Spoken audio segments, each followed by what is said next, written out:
Welcome to the Talk Spot. This is Marcus, and tonight I'm joined by Mekel Kasanova with the Mekel Kasanova Podcast, Hawaii's #1 podcast. Mekel, thank you for coming on. Hey, thank you so much. It's an honor to be here. Perfect. Yeah, tell us a little bit about your show, if you wouldn't mind. So basically, the Casanova podcast, I started this back in I want to say 2017, around December or so. I started the podcast, and I initially kicked it off as just me doing various rants or raves. I was basically just talking about stuff that I'm into, gaming, tech, at the time, politics, and video games and whatnot. And so I was like, hey, I want to, talk about this, because I had actually came off a previous podcast with one of my former friends, Tech Etc. podcast, which no longer is running, but it was his idea, something he always wanted to do. And it's kind of one of those situations where, if he wants to do something, I'm kind of dragged along with it without choice. So we did probably like 6 months of that podcast. It never went anywhere. He dropped it, I dropped it, and then I was like, hey, I still have this Yeti microphone, this arm hanger thing that it hangs on, and I've got all this equipment. I might as well do something with it. So, it started off with just me, and then I started interviewing other not voice actors, YouTubers and content creators, ones I at the time looked up to, and then it progressed from there to, I reached out to voice actors. My first voice actor I had on was Griffin Burns. He's a good friend of mine now. He's the voice of the main character of Sega's Shining Resonance Refrain. So I just reached out to him on Twitter, and he was down, and it went from him to Dorothy Fawn, which a lot of you would know from Trigun. She was Meryl, and also Rurouni Kenshin. She was Kaoru Kamiya in that show, and she was also the main female lead in Sega's Shining Resonance Refrain game alongside Griffin Burns. So went from that to who else did I have on? A couple other voice actors, and it just became a bit of I guess, my thing, like I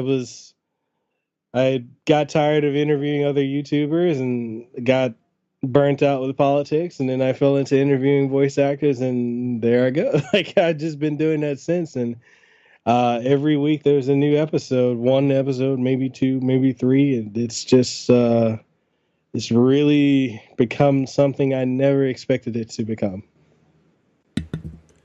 You mentioned politics, and before I did the Talk Spot with UCast Studios, I used to have a different show on YouTube where I was also just interviewing people as well. Mm-hmm. And yeah, the episodes that had more of a political flavor to them. Mm-hmm. I mean, I'm a very political type person. Like I have a master's degree in political science, Mm-hmm. but yeah, I was some of the comments and just the overall interactions online just really pushed me to not want to do things that were overtly political in the Right? sense of yeah, like the left right divide. You know what I mean? Like if you want to talk about, for example, on my show, for example, I've interviewed a person named Dr. Robert K. Logan, Mm-hmm. and he worked a lot with Marshall McLuhan, who wrote, basically McLuhan came up with this thing called the McLuhan's Tetrad, Mm-hmm. which is basically about technology and media's influence on society. And I consider that something of a political topic, but yeah, I mean, if you go the right left divide, whatever side it is, for example, especially like social issues, there's just There's no I don't winning. know. I mean, yeah, there is no winning, and yeah, I just feel like, I mean, I've had the privilege, I guess, of listening to so many of your interviews, and it's just so much more, I guess, calming and relaxing when you're just talking to a person about their own life, their own work. For example, when you interviewed Ruben Langdon. Mm-hmm. I mean, you can just kind of talk about, his experiences, or he's talking to you about, extra dimensionals, things like that. Mm-hmm. These are kind of interesting topics rather than, regardless of which side you're on, all these, talking heads today, for example, in the media for the past 3 days, it's all been about, Mueller and Trump and everything. And yeah, I mean, however you feel about him, you're either going to be angry or happy, or or I don't know. I indifferent. just feel like, yeah, exactly. And it's just kind of trying, I think, personally. Like I could not produce political content on a weekly basis. I wouldn't want to, and I don't think I could.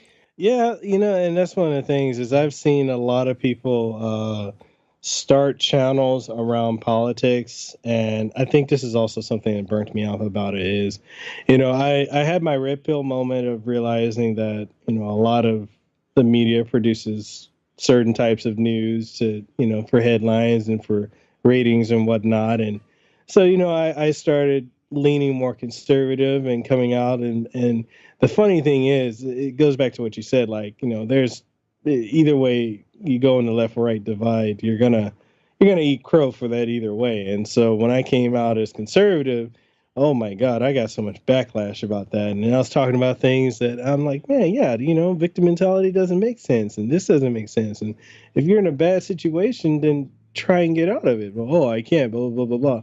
So it after a while, I just got fed up with saying the same thing because I feel like a lot of political commentators on the left and the right just regurgitate the same information. They just find new ways to say the same exact thing. And I'm friends with a lot of political commentators, like people in Turning Point USA, Brandon Tatum, what's her name? God, Candace Owens. I'm friends with her. Uh, Amazing Lucas is one of my best friends out there, and I listen to a lot of the stuff they say, and I agree with a lot of it, but at the same time, I'm like, yo, you don't have to be that hostile in your message. Like, if you want someone to agree with you, you don't always have to just put them down. And then I listen to people on the far left too, or on the left side, and they have similar like down putting opinions, and I just got burnt out with hearing the back and forth. I'm like, you're never gonna win that. Like, neither side is willing to relent. And then I would see like up and coming YouTubers, Mike Nificent, Salty Circus. Like, I've had them on, and I've even interviewed what's the Starbucks coffee guy, Hotep Jesus. That was on Fox News. I'm friends with him as well. Like, I've interviewed him and other political commentators, and what and this is not referencing him, but other people I've interviewed, but I've seen a lot of people, and I'm not sure if you're aware of this too, but there's a lot of views and money that goes into hopping on YouTube politics and either going far left or far right with like either of the extremes. And I saw a lot of people hop on the walk away movement and blow up. Like, their channels exploded and they just ran with it because it got them clicks, it got them views, and it really, one of the things that kind of disillusioned me on politics, and I'm like you, I'm very political as well. But what really disillusioned me was the fact that these people, a lot of people, were just using that situation of the walkaway movement or Trump being in office as a means to further their YouTube career. Like, I'm saying channels that started off with like 2 subscribers blow up right now to like 30, 40, 50,000 subscribers. And it's like when you see them on video, they can talk about stuff in various depth, but it's scripted. When you have them on a live stream, like that's one of the things, like, I know people probably don't know this now. Like, I don't do a lot of live stream interviews anymore. And the main reason is because a lot of these people that I did have a live stream interview with, when I would bring up certain topics, they didn't know anything about it. And I would, as a podcast host, I have to finesse the conversation so that it doesn't expose them. But that's just one of the things that has disillusioned me. How people can put on a facade to make money. Sorry, that's my little tangent. Oh no, and I mean, I think you're totally right, and I mean, even like in addition to what you're just saying right now, like for example, like you mentioned the Amazing Lucas, like, and I've been following his channel for probably like 6 months or something like that, and on top of, I mean, I agree with a lot of the stuff that he says, and I find the content interesting and very digestible, but I've thought to myself, like, man, like the toll of doing the kind of content that he makes like on a regular basis. I mean, I don't know. Like, it seems like it'd be so difficult when, you got people in the comment section saying probably just totally terrible things about him. I mean, I don't really like spend a lot of time in his comment section, but I mean, and I know, you can make the argument where it's like, well, you should have, everyone develops thick skin if you get to that level, but I mean, you're still a human being at the end of the day, and having something negative said about you or your family or called something derogatory still is, you know, Yeah, like it, it's still it hurtful. does, and him and I, like, we talk daily, and there are times when it does bother him because it's stuff that people have taken. It's hard that he's said on videos, and they've approached his family about it, and it's to a point where, like, certain places he can't go in LA because of his videos, and that's a trade-off. But he's the type of person that he says something, he'll stick with it, but at the same time he doesn't like the fact that his choices are affecting others, and that's one of the things, like, I personally, I find, why I couldn't do it full time is because politics is so sensitive, social issues, that it's such a sensitive topic that you will have those people that are crazy enough to go out and do something just because they don't agree with your opinion. And I've had an experience as a YouTuber, where my wife was actually threatened. I had people from a significantly larger YouTuber, and this wasn't even over politics. This is over whether Super Smash Brothers is a fighting game or not, because I wouldn't debate this big gaming YouTuber. His fan base was so determined to call me out that they ended up sending death threats and whatnot to my wife, and it's just how extreme people can get is scary. And I can only imagine, if you're doing politics, how far some crazy person would take it. You know.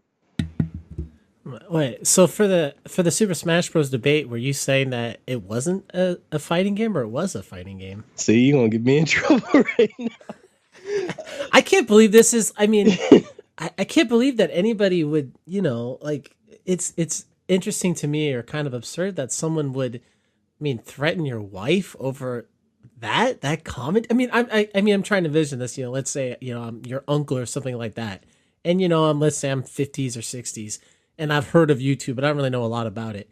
And you tell me like, yeah, let's say your uncle's name is Peter or something. You're like, yeah, Peter, my wife, she just got threatened because I talked about Super Smash Bros. And if it is or not a fighting game.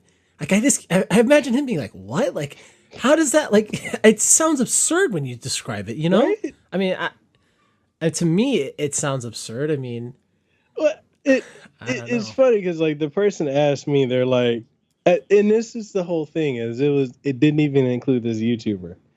But someone asked me, like, Mekel, do you think Smash Brothers is a fighting game? And I'm like, well, fundamentally, no, because it started off as a party game. It was something Nintendo made that was unrelated to Mario and Zelda and all that. They slapped those characters on, and it became a thing. I said, even with Melee and Brawl, it was never really meant to be a fighting game, but a competitive battle royale game. But then fans made it into a fighting game, and then Nintendo followed suit. I said, so to answer your question, fundamentally, no, I don't think it is. But I think it's something that's so unique that it doesn't have to be defined or by one genre, because it can be an action game, it can be an adventure game if they have an adventure mode, it can be a fighting game or a platforming game. I mean, it's unique. It's so unique it doesn't fit in a category. And so that YouTuber, Player Essence, had an issue with that. And so he just kept calling me out. And I'm like, dude, I'm at work. I can't hop on your live stream. Like, I actually have a job. So it really, really got out of control. Like, it really got out of control. And to that point, like, I even made a video calling out his people. I said, like, yo, you guys really took this too far. It's a freaking video game. This is not serious enough for you to go send death threats and rape threats to my wife. Like, are we seriously going to that? Yeah, even now, That's absurd. it is, man. Like, and I question. I'm like, what type of mindset are you in to go to the extreme? And the people just it made him go crazier. And then he started making videos saying he's gonna expose me and this and that. And I'm like, man, and you know, by proxy, like I said, like I got disillusioned with politics. I got disillusioned with YouTube. Like right now, like I just hit 10,000 subscribers, and I'm not affiliated with any multi-channel network. I don't run in any YouTube click because that one situation showed me a lot of these big gaming YouTube channels, and it, a lot of them, it's a face, it's a facade. And the true person that they are is really ugly if you're not paying their Patreon or giving them donations or super chats. No, I mean, yeah, I mean, I feel like that might kind of speak to like a bigger issue overall, and that's the sense of, people. I think in our society today, people love the idea of being, rich or famous or a combination of both. And especially there are platforms like YouTube where essentially, people have become rich and famous essentially from their bedroom. I mean, that has happened, and I think that sometimes people might underestimate what it actually means to have money or to be famous. Like, for example, I have a very close friend of mine. He's a very distinguished pianist. Like, he's won multiple Grammys, and he's very well known for that. And this is a person that I've known for a while, and I see on a regular basis.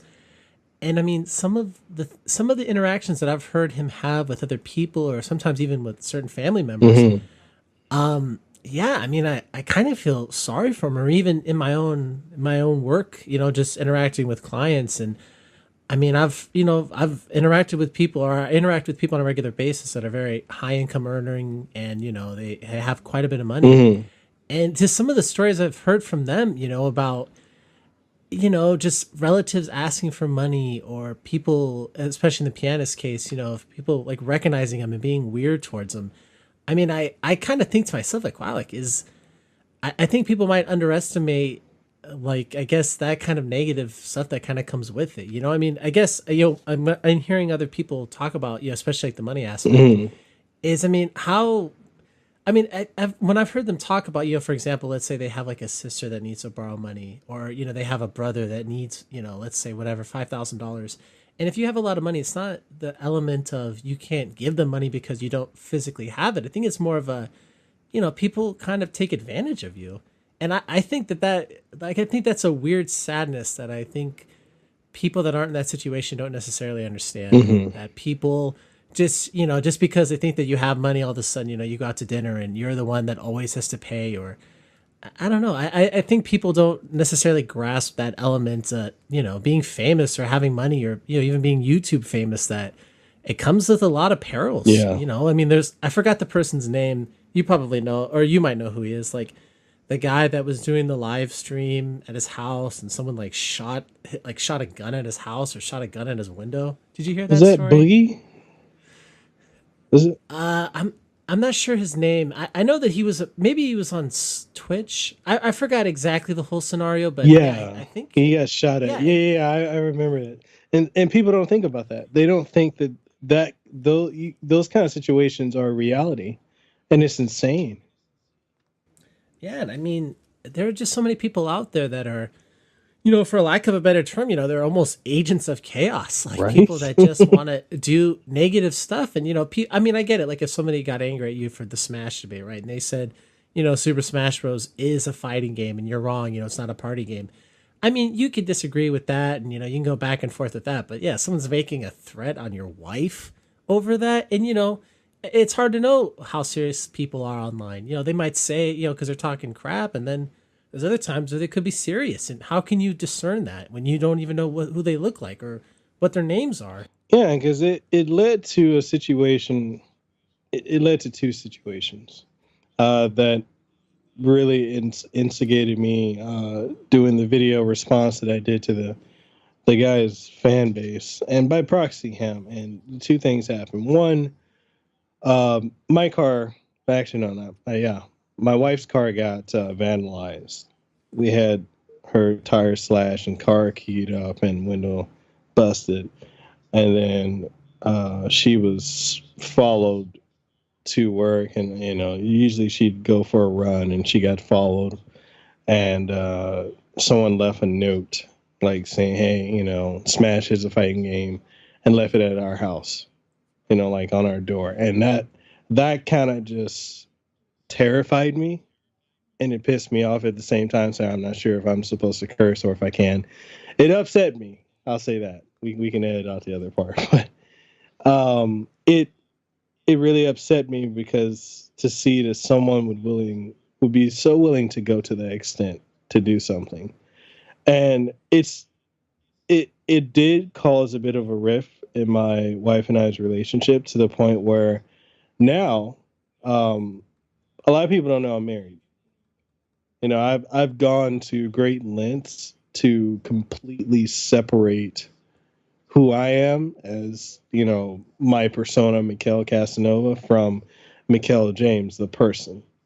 Like, I don't, even on all my social media, like, I don't advertise that I'm married or in a relationship or anything like that, just so she doesn't have to. And she has her own, like, she's a streamer on Twitch, and she's also rebranded herself too. So there's like no, you wouldn't know that we're a couple.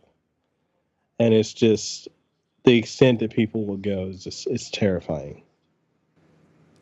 Jeez. Well, then maybe I'm doing something right where my name isn't even on this channel at all. I don't even post it on on these TalkSpot interviews. I did. Well, I guess you could probably move on to something a little bit lighter topic, and Man, we can that's talk about whatever. obviously. I'm down for whatever. Well, I actually, I mean, I already had this written down anyways, but I was going to ask you who was your favorite person to interview, and I guess on top of that is the element of, do you think, have there been, I mean this, okay, for the first part, yeah, if you want to say a name and what that interview was that you thought was really good and you liked a lot, that'd be great. And then part two is, has there been someone that you were really interested in interviewing and you're like, oh, whatever, I love this person's work, or, well, I find this person very interesting, whatever it was. And then when you interviewed him, you're like, wow, this guy is like a total dead fish. Has that happened to you where you're just like, this guy is answering very quickly and you're like, I can't do anything with this? Okay. How frank can I be about stuff? I mean, you could be as frank as you like. Yeah, be honest. Yeah, you don't have to conceal anything. Okay. So I'd say probably 99% of the interviews I've done are dead fish, and I'm carrying a lot of the conversation. Very, very few um, have been surprising or original or fun. My favorite interview thus far has been with Ruben Langdon, just because we're very similar in sense of mentality, spirituality, and our outlooks on life. We're very, very similar, and it was just entertaining. And it was funny because I have to give a shout out to another set of content creators called Geek Tank. I Before I did my interview with Ruben, I had actually been trying to research him, because that's one of the things that I do with my podcast is I try to research my guests so that I know more, going in, like what are they into, because I've seen a lot of interviews where we talk, oh, okay, so, we'll use Ruben as an example. They'd be like, oh, what do you think of Dante doing this? Or what do you think of Ken Masters doing this? Or how do you feel about the mechanics of the game? Like, you can focus on what I consider to be basic topics, but then I could notice how after a while, like, the person is not really interested in the game, or like, if it's a voice actor, they may just do the voice and they don't really care about the game. Like, case in point, what was his name, oh god, I can't think of his name. He's the voice of Bison from Gerald C. Rivers, the voice of Bison from Street Fighter. Super cool chat. He's on the same vibe and wavelength that Ruben is. He's not a gamer, and there are people that when they interview him, they only ask him about Bison and, why is Bison doing this and what's Bison's sexuality and all this other stuff. Like, I kid you not. Like, people ask those kind of questions, and they don't even know the stuff that Gerald does outside of it. Like, he does. Uh, he's the voice of Dr. Martin Luther King, and he's won many awards for that. And he works directly with the King family, and he has his own studio where he trains people for voice acting. He has his own charity that he works with to help impoverished neighborhoods. Like, people don't ask him questions about that, and they don't seem to care to ask those kind of questions. And so, that's kind of the stuff I like to dive into to give a new dimension and layer to the person that the average audience member may not know. So when it came to my interview with Ruben, I didn't know much about what he was into outside of, like, he's the voice of Dante, he's the voice of Ken, he's done a lot of mocap, he's got a big mocap studio in LA. And so when I was looking up stuff online, I found the routine interviews where people are asking him about which, Devil May Cry or Street Fighter.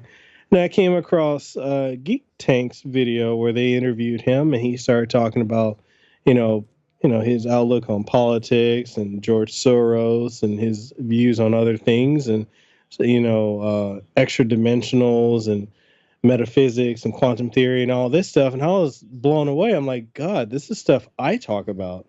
So I reached out to him, and I was like, because this is like the day before we were supposed to go on the interview. I was like, Ruben, I'm like, I didn't know you were into all this stuff. He's like, yeah. I was like, are you okay with us diving into that? I'm like, we can talk about the routine, like Street Fighter stuff and all that, but you want to dive into that? He's like, yeah, I'd love to. That's my language. I'm like, okay, let's do that, because people are not going to expect that. It's going to be a massive swerve. No, I mean, you're totally right. I mean, he, like I said, I mean, I've had the pleasure of interviewing him like 3 times, and I believe the first time I interviewed him was, maybe like September, October, and then I think we did it again December or something like that, and then another time maybe January, February, or something like that. Anyways, yeah, he calls it full peanut butter, where he wanted to talk about all that stuff. Right. And the last time he was on, it was crazy. So he talked about, and I'm pretty sure he went to, I think it was Guatemala or El Salvador. It was one of those two. He went to Latin America. Guatemala, yeah, that's where they. Was it Guatemala? Yeah, and he talked to me about it, and he's like, "Yeah, I'm going in a couple weeks." And I was like, "Okay," like in the interview, I was like, hopefully it goes well and stuff. And then, I heard that he was shot at while he was there, and I was like, "Oh my gosh!" Like, I was like, I saw him kind of like, I saw a bunch of things on Twitter about it, and I was like, well, that's weird that Ruben's like trending a little bit. And then I heard he's got shot. I was like, oh my gosh. But I mean, apparently he was unharmed, but I mean, it was still crazy though. Yeah. And I mean, you're right. With some of these interviews, I mean, I had one person that I was, well, like I said, on the other show that I used to host, again, it was still mostly interviews. And I interviewed a person that I'll just say created a very popular Nickelodeon show that a lot of people have seen. And, yeah, I probably really shouldn't have even been able to interview him. I think what had happened was he accidentally left his Gmail email on his YouTube channel. Mm-hmm. So I was able to find it, and I got in touch with his office. And then somehow I booked the interview, and I think I just kind of slipped through I honestly think I slipped through the cracks for him, and somehow I got the interview with him. But when I did it, again, this was like the day before my birthday too. So I was like, wow, this is cool. I'm interviewing this person. He created a show that I've seen he's created multiple shows that I've seen, a lot of, at least 2 of them. And, during the interview, he was, very nice and pleasant, but, it was like you could hear all the static from his phone, and he was doing other stuff. Like, he told me he was drawing while we were interviewing, and I just kind of just bummed me out a little bit, where I was like, oh gosh, like this kind of sucked a little bit, I thought. But, it's not like he was a bad person. It was just that interview kind of deflated me somewhat. Man, I've had that happen so many times. Like, a lot of voice actors that I've interviewed, and this isn't to throw shade at any of them, but there's I think there's some things they may not fully grasp, that when you're a fan, the only correlation you have for a lot of them is either their work or whatever appearances at conventions, and they come off a certain way, and then you have that expectation going in, like, oh, this is what they're going to be like. Same thing with YouTubers, like other YouTubers I've interviewed, it's the same thing. And then reality hits the road. And it's completely disheartening. Like, for me, like I interviewed, who did I interview? Um, he's the voice. I'll just say he's the voice of Mega Man from Mega Man 11, and he's the voice of Bon in Seven Deadly Sins, and he's the voice of young Terranort in Kingdom Hearts 3. And his online presence, he seems very fun and, energetic and happy-go-lucky. And same thing in some of the videos I've seen him in. He seems that way. But when I interviewed him, it was super low energy. He was pressing me for time. And it's kind of funny, like, because I asked him, you want to do pre-recorded or you want to do live stream? He's like, oh, let's do live stream. So we did it. And then in the middle of me asking the question, he's like, I don't want to be that guy, but I've got to go pick up my fiance from the airport. And yeah, we'll pick it up. He said, we'll pick up this interview again in a couple days. And so a couple days go by, I don't hear anything from him. I hit him back up, and he's like, yeah, well, I'll probably come on your show again, maybe in a year or so. Maybe if I do something else, then we'll see. And it just that just really deflated me. I was like, wow, you had super low energy. You weren't even really present. I had to ask a lot of questions twice. You wouldn't have heard that if you listened to the podcast because I edited a lot of things out. But it was really, even my audience too was like taken aback by that. Wow. Well, I'm sorry to hear that, but I will say a person that I thought was a great interview that I'm sure he'd love to be interviewed by you and you might really like to have him on too is this guy named Kevin Eastman. Ooh. He's one of the creators of the Teenage Mutant Ninja Turtles. Awesome. I had him. I actually interviewed him twice. The first time I interviewed him, though, my audio got messed up, so I didn't keep it. But I interviewed him probably back in February, and my interview is up on this channel, the UCAS Studios channel. If you just scroll back in the Talkspot playlist, It's probably like 5 interviews back. He was actually a really nice person. The interview didn't go super long because he has like certain days that he sets aside for that because he gets interviewed a lot. He does a lot of stuff, but when you have him, at least the 2 times I interviewed him, he was incredibly gracious and he answered a lot of questions. I thought he was a very great interview. I mean, I don't want to tell you what to do. I'm throwing it out there that you might really enjoy that interview from him. Awesome, man. I appreciate the heads up. I'll definitely reach out to him. But I mean, and it's given that you do interviews too, like that feeling like when you have that expectation and that reality hits you like, oh, that's not that's not how they really are. Yeah, I mean, I had a person on recently. Again, I mean, this video, it's worth watching it. It's actually the last, well, by the time this interview comes out, I guess it'll be 2 videos ago. It was this person he basically was hired by Michael Jackson's defense team in 2004, 2005. And he basically did a lot of footage of the Neverland Ranch, estate, right? Like of like the inside, right? Like, all the footage of the, grounds and everything like that. And although I really liked that interview, at one time I asked him a question. I said something like, because he alleges that Michael Jackson's innocent. And I just wanted to hear the case for why he was. I didn't really say one thing or another either direction if he was or isn't in the interview. But I asked this guy at one point, I was like, well, well, why did you think Michael was innocent? And he kind of, one time when I asked him, he just basically said, he's like, oh, well, Michael seemed like a really innocent person. I was like, well, you can't, that's a terrible excuse. You can't, I mean, you got to go more in depth. Now he's got to give you some substance.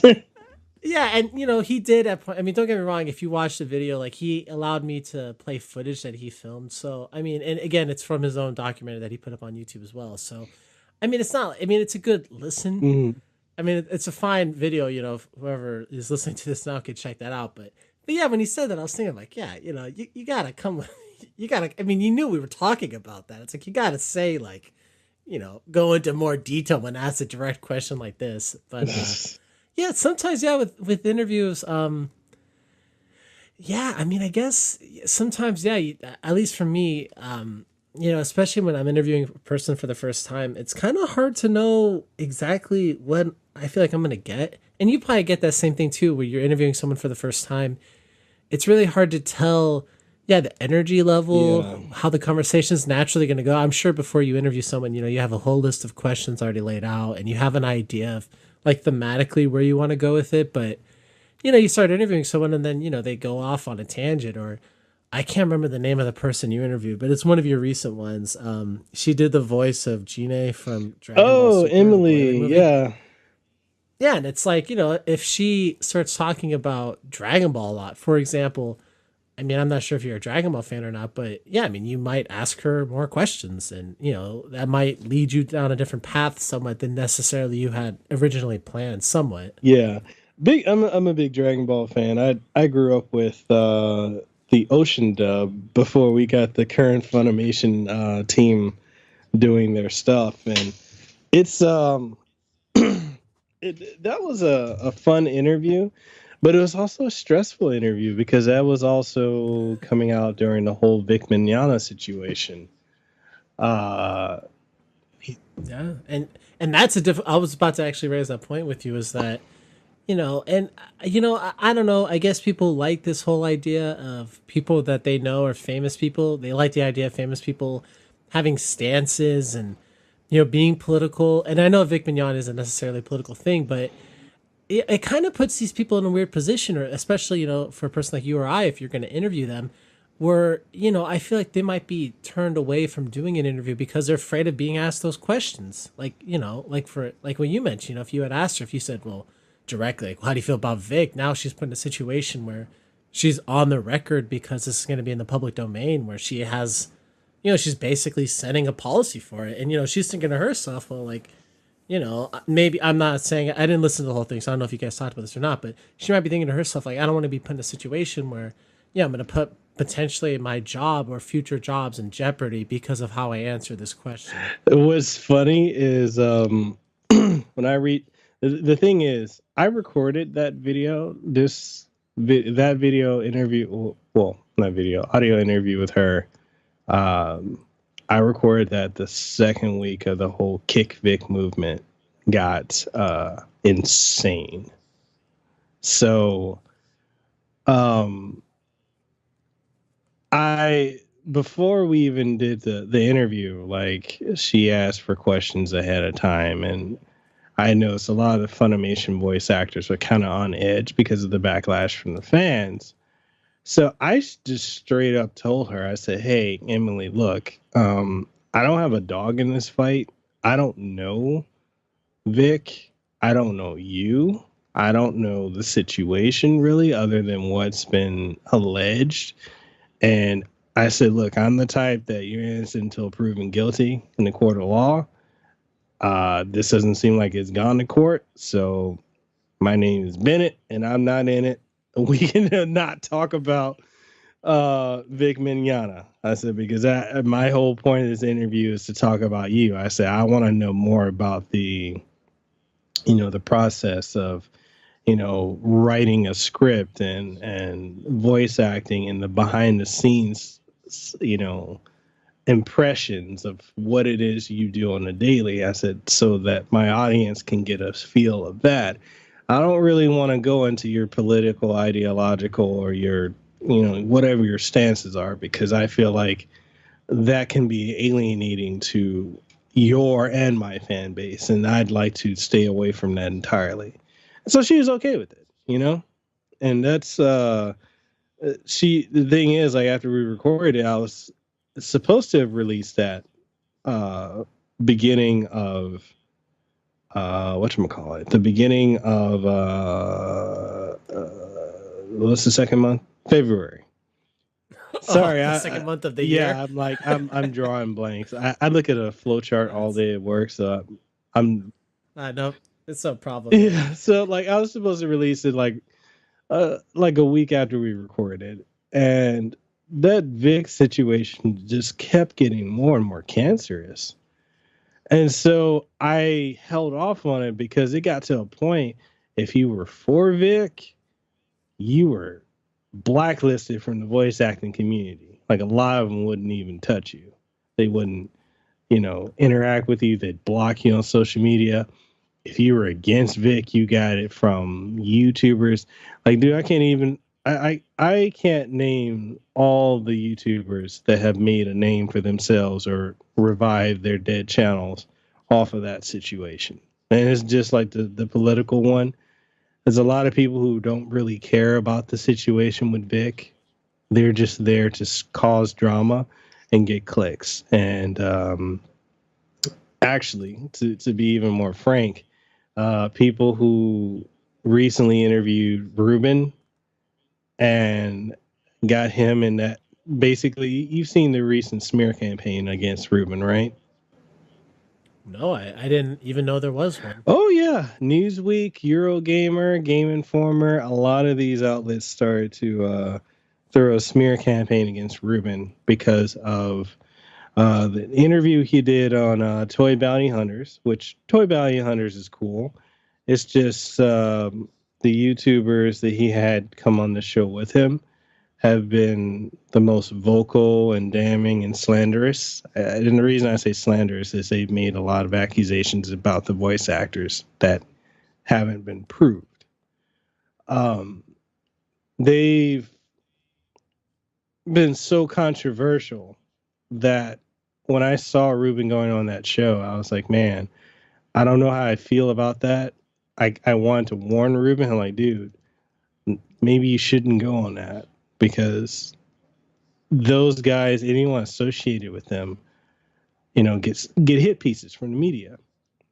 And he's like, and he, you know how Ruben is. He's chill. He's mellow. He's not going to put himself in any trouble. But he went on the show, and it's funny because Toy Bounty Hunters kept the talks about, motion capture and voice acting. And then first thing, Yellow Flash comes out the gate about the Vic Mignogna situation, which Ruben he hadn't kept up with it. He didn't really know anything about it. And because of that, because of Yellow Flash and Hirohige and others trying to get Ruben essentially to take a stance, that's what was enough for Newsweek and Eurogamer to launch these smear campaigns. So that's one of the reasons why, I didn't want to release that interview with Emily when I did, because I would have caught it from one of those two or more, Wow. Wait, so Yellow Flash, he was on whatever, like a podcast or a YouTube video, and he was on with Ruben, and he kind of baited Ruben into picking a side, essentially. Yeah, because Ruben's friends with Vic. Oh, I didn't know they were. Okay. And the only thing Ruben said was I know Vic. I don't think he's the type of guy to do that. I don't believe that. Because I know I've watched a number of Yellow Flash's videos, at least in the past. So I know that he was a very big advocate for not getting rid of Vic Mignogna. Yeah. Yeah. So he was basically trying to get Ruben to side with him. Side with the pro Vic stance. And my thoughts were, because, I'll put it this way, my friend Lucas, amazing Lucas, he would actually like to talk to Ruben because he enjoyed the podcast that I did with him. He enjoyed his podcast with Geek Tank. So he wanted to talk to him about, extra dimensionals and deep state and all that. But his thing was, he's like, look, I know that I'm a polarizing person, and I know that if I were to interact with Ruben, that would be damaging to Ruben's reputation. So I don't want to do that. So when we saw that Yellow Flash jumped on there and started doing that, and Hirohige as well, Lucas and I both were like, damn, they're going to hit him with a smear piece because they hopped on and they brought the Vic situation. And lo and behold, they did. Newsweek was the first one out the gate to do it. Wow.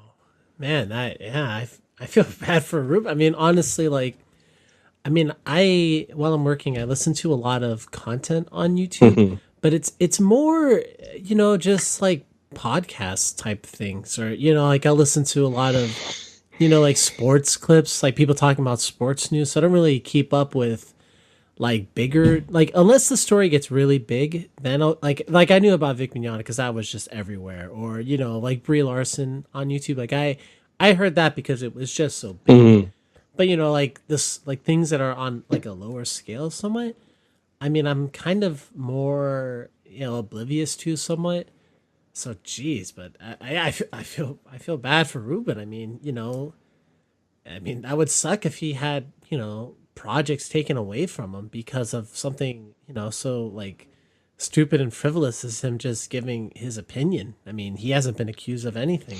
And that just goes to show like the state that we're in, this current climate where you know you're unable to just give an opinion. Like I didn't find anything wrong with Ruben saying like, "Hey, I don't, I know the guy. I don't think he would do that. So yeah, I'll stand with him on this until I can see something that proves that he's guilty." Like to me, that's a logical stance to have. But we've got this outrage culture right now where it's either you're all in or you're the enemy.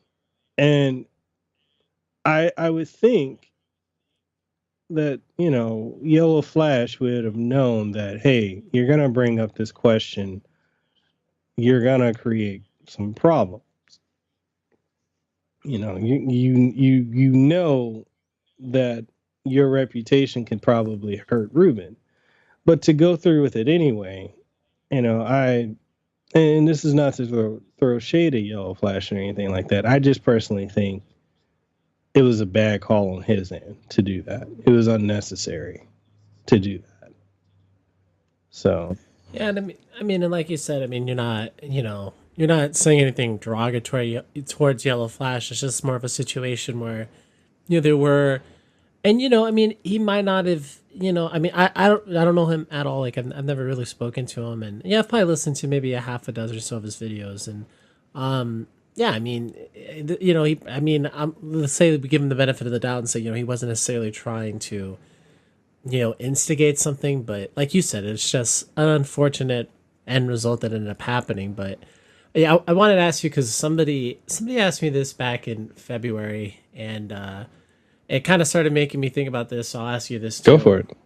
If you could, if you could interview three people that have lived, let's say in the last 500 years, who would you interview? They could be alive now, but just anywhere from 1600 to today. Who would you like to interview? That's a good question. um,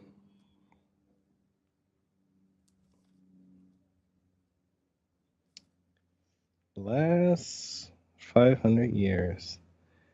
Or maybe the two last 100 years. Maybe No, not. no, Maybe the no. I maybe can do this. 500. I can do 500. Okay. Um,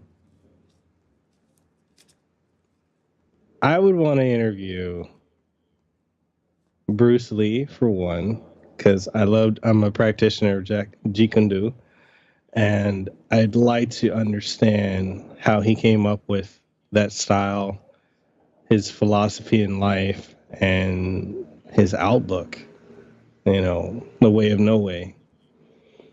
And I would also like to interview. Let's see.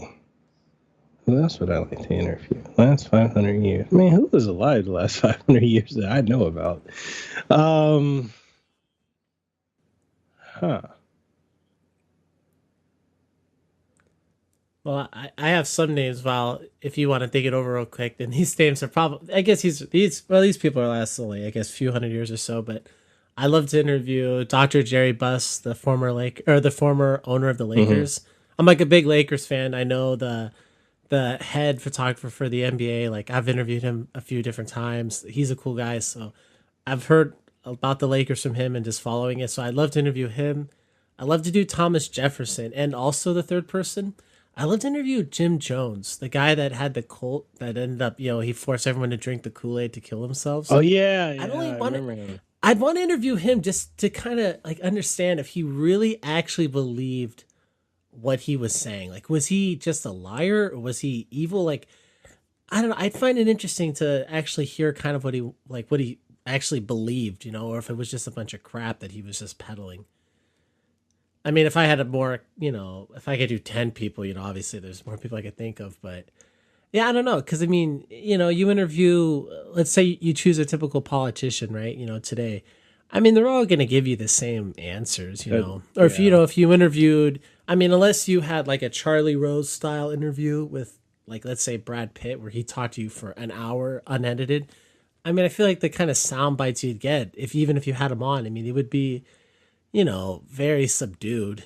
It's how'd you and he's even going to answer those kind of questions. Like imagine if you did get like a Brad Pitt or George Clooney. Like, I mean, what would the responses be? Like, oh, how'd you get started in acting? Well, I did this and that. It's like, oh, okay. Like, how do you feel about this? Like, my publicist says I can't talk about that. It's like, oh, okay, that's right.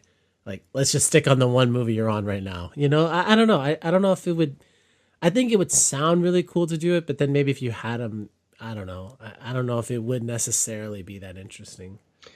And that's one of the things. Like you brought up Jim Jones. Like I would actually like to interview one of the people that hit, like Jim Jones, or this may be controversial to say, like even Hitler. Mainly because I want to understand how someone can think what they're doing like that to that extent.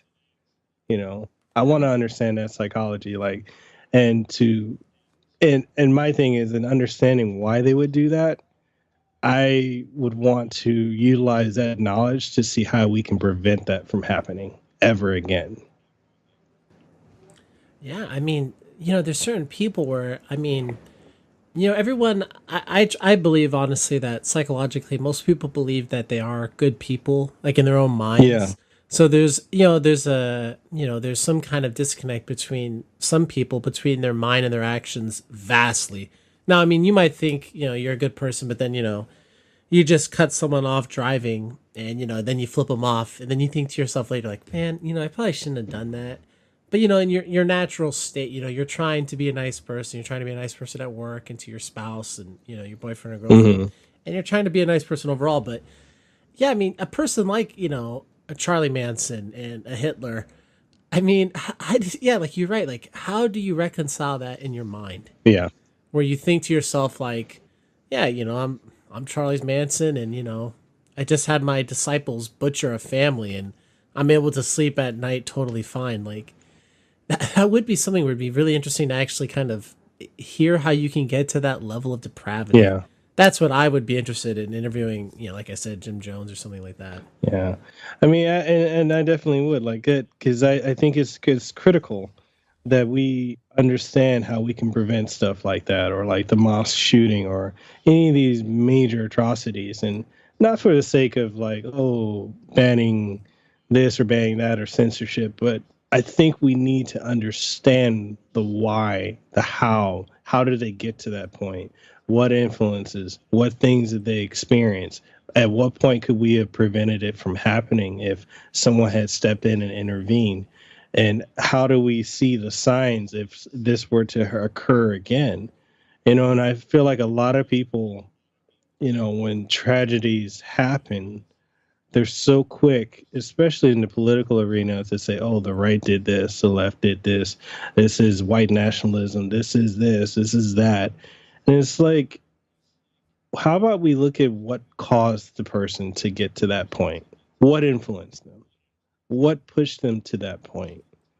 And I feel like those are the questions that just don't get asked. And if you do ask or are curious about that, people will try and say that you're, sympathizing with the person who committed the crime. And it's like, no, it's not. I don't at all. But I want to know, how do I see the signs? Why were they that depraved? Yeah, well, I mean, the big corporate media that exists today in America. I mean, they do a very good job of priming people about not necessarily how they should think, but it's more about what topics to think about. And I actually, Ruben and I talked about that one interview, and again, I mean, not to shamelessly plug another Do interview it, I did, man. but Plug it. yeah, I talked about that quite a bit with Dr. Robert K. Logan, where that's the whole idea of the media. It's not only about how do you interpret something. So for example, any political issue that gets brought up, there's always the right left divide for big political issues. But it's not necessarily that watching MSNBC or CNN or Fox is going to tell you how to necessarily believe in that. Like you're almost looking for confirmation bias. So if you're Basically. more right leaning, yeah, you're gonna be told something that kind of goes with what you already think. But what the media, what they're more powerful, I guess they're more influential in, is getting you to think about certain topics. So it's not necessarily telling you how to think, it's telling you what to think about. And that's really the power they have over you. I mean, every day there's always news happening. I mean, there's, something happens, in Zambia today, and, tomorrow something happens in the Ukraine, or, in Nebraska, this or that happened, or, some judge in whatever state, committed some crime. There's always so many news stories that happen. And what the media does, the corporate media, is that they funnel through what topics are going to be talked a lot about. And that's what's on your mind.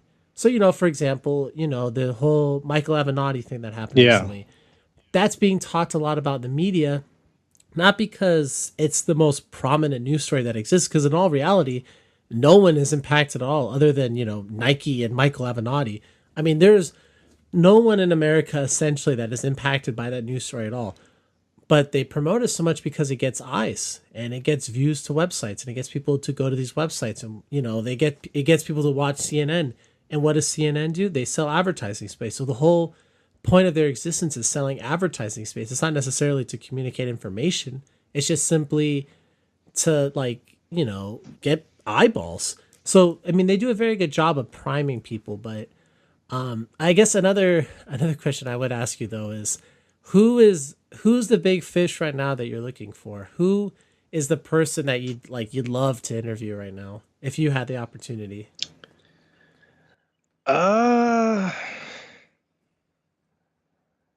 Man, I I feel like I've already done it. Like, and having Ruben Langdon on, like that was like a childhood dream come true, to be honest. I've been a fan of Ruben since I was, a teenager. So everyone else, like, I'll put it this way: when I go into interviewing people, my expectations are to the point where I actually, and this may seem negative, and I hope people don't take it the wrong way, but because I've had so many bad impressions of people I've interviewed, voice actors and whatnot, I actually don't look forward to interviewing people. Like I dread it because I go in like, oh man, this is gonna suck, and then I set the bar low just because, like, okay, if it's on some chance it actually is good, then okay, I can just go with it if it's a good conversation. But yeah, I mean, Ruben, aside from Ruben, like, there's no one else. Like, I was at one point interested in interviewing Steve Bloom until I saw how he is on social media. Like, for every one good post is F Trump. And it's like,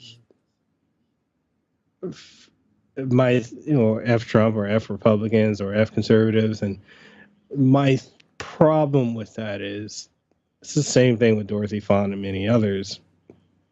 And I've said this to Dorothy and others that, what happens if you alienate half your fan base because of your stance? Like, why does your stance need to be put on social media? Like, why is that necessary?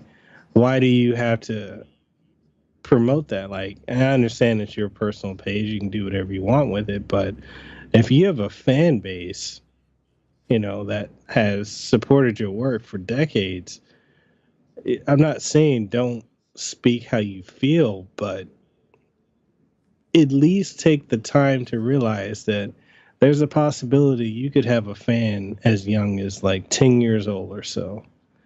And really love the character you portrayed and they want to reach out to you, what are they going to experience when the first thing they see is they go to your social media and you're just spewing hate? Like, and it's just gotten to this point where I see a lot of it. I have no expectation. Like, I really want to interview Steve Bloom, but at this point, I mean, even David Hayter, I'm kind of dejected, I guess you could say. Like, I'm like, huh? I mean, there's a saying that never meet your heroes, but the only hero I've met that really that I can now call a friend is Ruben Langdon. Like, we talk every day, but a lot of these people, yeah. No, I totally get what you're saying. Where, yeah, I mean, there does sometimes, there is a line, and yeah, I get it. Like if the nature of who they are is political, like they are known for being political, then you take what you get, right? I mean, if you were to interview David Axelrod or Karl Rove, you know what you're getting into. Like that's who they are. Like that's their life, Yeah. right? But then, like you said, it's you find somebody like whoever it is, right?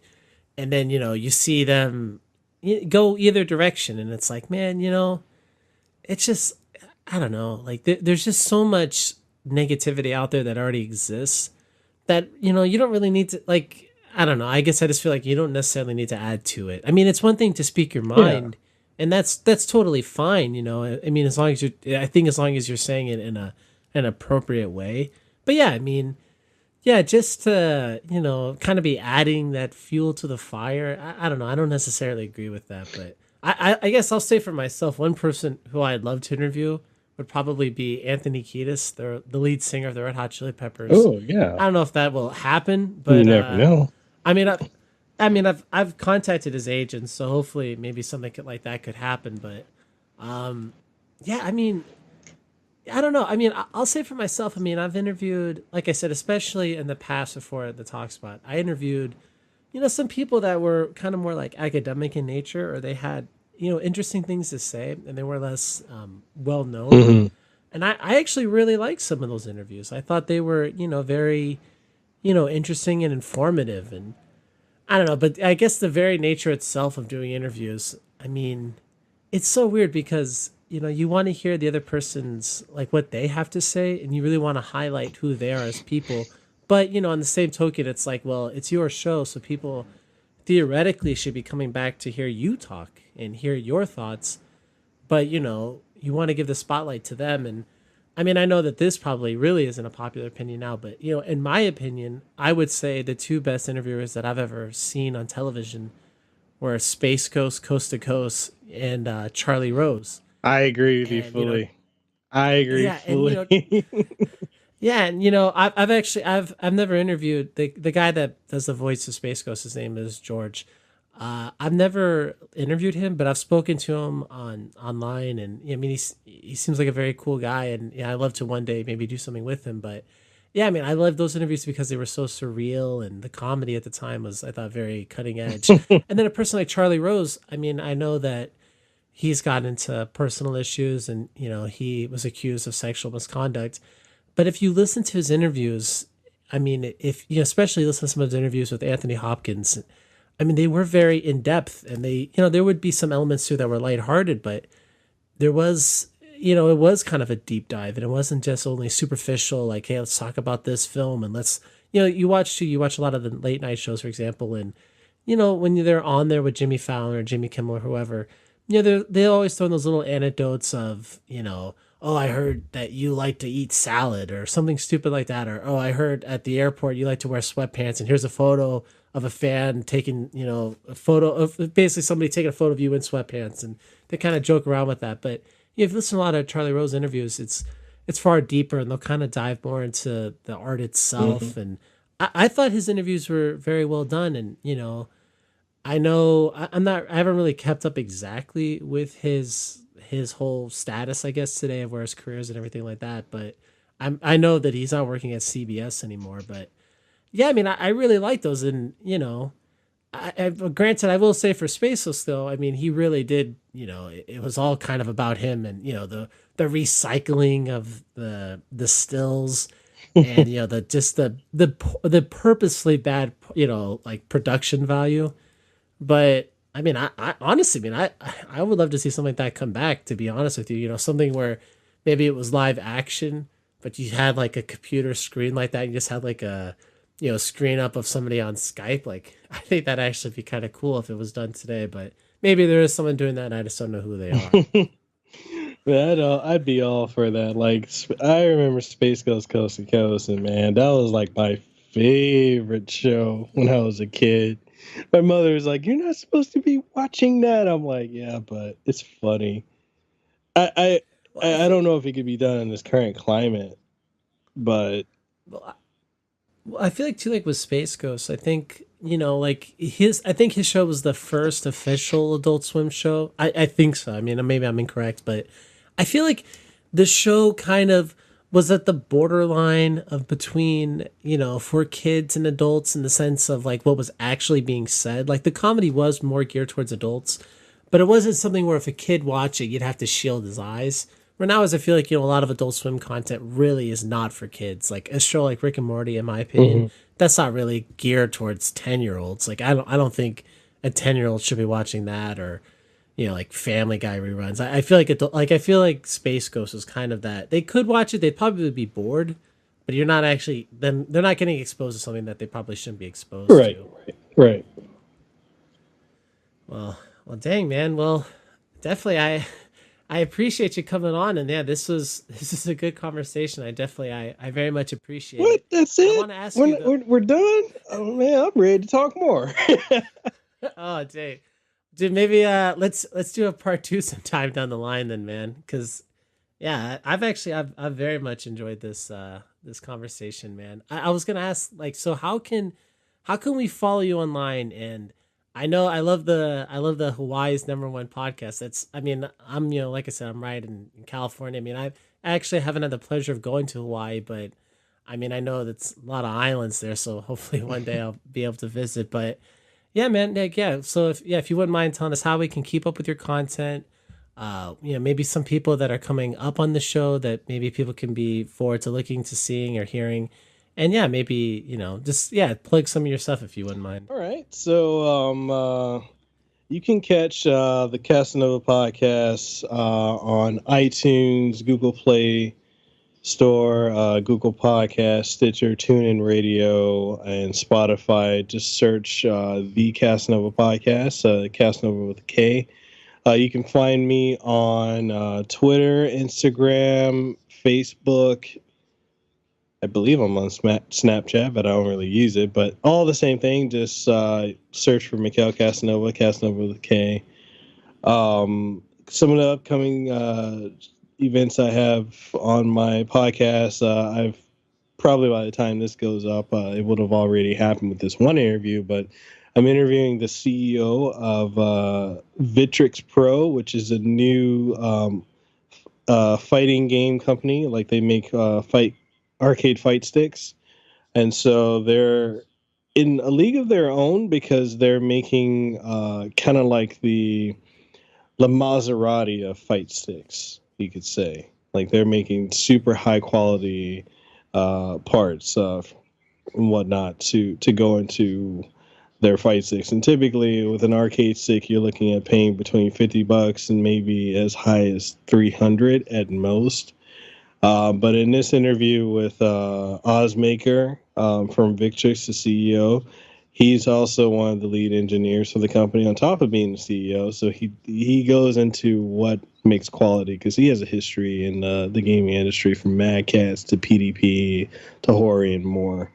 So that's going to be a big interview coming up. I'm going to have Johnny Young Bosch and Daniel Southworth from Devil May Cry pretty soon, within the next couple months or so. I've got an interview with Bill Goldberg, the wrestler. Also, Oh, Bill Goldberg? yeah, he's actually going to be out here in Hawaii in June.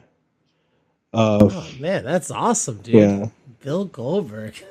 Gosh, Uh, dude, I mean, I can't. Well, I'm like 4 years younger than you, or 5 years younger than you. I mean, it's just crazy. Like how many?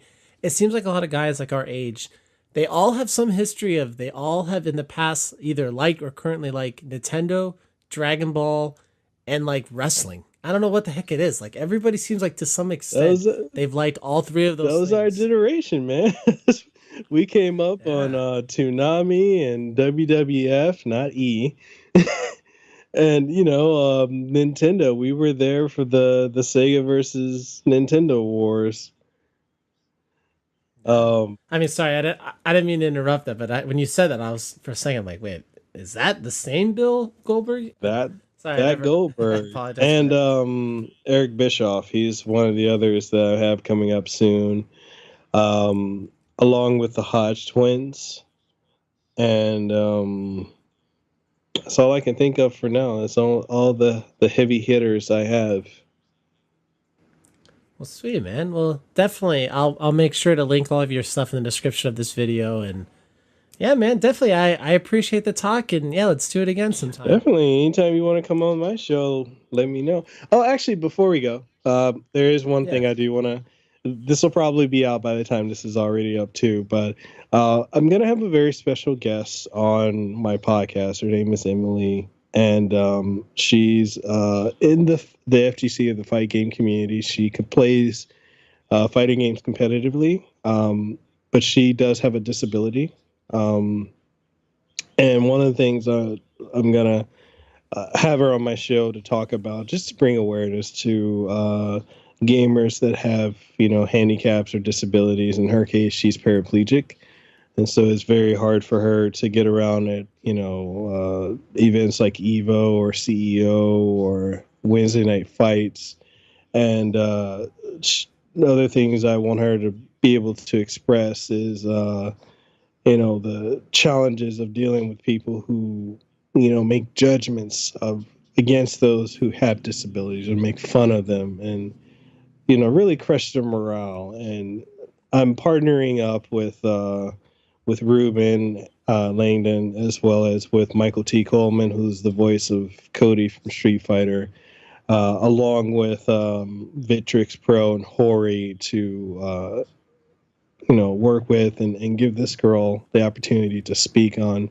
a lot of the issues that go on in the gaming world with people who have disabilities. So I really want to announce that so people can look forward to that, because I think it's something I'm very passionate about, is acceptance within the world of gaming. Like regardless of if I know people have opinions on gamer girls and all that, but my thing is gaming is for everyone, and we shouldn't discriminate against a person based on the sexuality or their handicap or whatever. That everyone has the right to game, and I just want to bring awareness to it, and as well as I'm trying to reach out to Microsoft as well, to because I know they have a division devoted towards helping people with disabilities be able to game. They have their Xbox Adaptive Controller, for instance. So I've been trying to reach out to them. I haven't had any luck, but